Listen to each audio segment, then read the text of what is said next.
Ang isang sekreto sa matagumpay na pag-aalaga ng baboy, iyan mga ka-farmers ay nagsisimula doon sa pagpapaanak natin sa mga inahin. So bakit ba kailangan nating bantayan kapag may nanganganak na inahin? Unang-una diyan mga ka-farmers ay kailangan nating maagapan yung pagdurugo ng pusod. At ito ay makabubuting ibuhol o talian kapag mayroong ganyan doon sa ating mga ipinanganak na biik.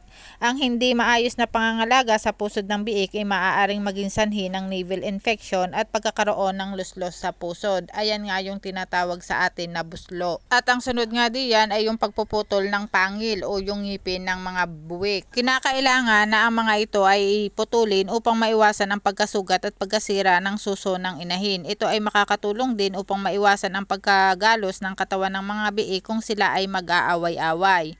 Ang pagputol ng ngipin ay dapat din gawin upang hindi lumaki o humaba ang mga ito kapag ang mga biik ay naging barako o inahin na. Ito ay mas ligtas para sa mga nag-aalaga. At kung kayo ay magpuputol ng ngipin ay huwag isagad sa gilagid sapagkat ito ay makasasama sa biik. Gumamit lamang ng tooth clipper. At itong mga biik nga natin ay kailangan ding putulan ng buntot. So bakit pinuputulan ng buntot ang mga biik? Mahalagang putulan ng buntot ang mga biik pagkasilang o sa loob ng 3 araw upang maiwasang magka-impeksyon ang puwerta ng inahin. Isa din sa dahilan ay upang maiwasan ang tail biting o ang karaniwang advice nga ng mga vet na putulan ng buntot ang mga biik sa loob lamang ng 24 oras na pagkasilang upang kakaunting dugo lamang ang mawala sa kanila at malambot pa ang kanilang buto. At ang isa nga din diyan mga ka-farmers ay yung bakit kailangan nating magturok ng iron doon sa mga biik. Ang iron nga ay isang mineral na nagpapaganda sa kalidad ng dugo. Ito ay nakakatulong upang maging malakas ang katawan ng mga biik.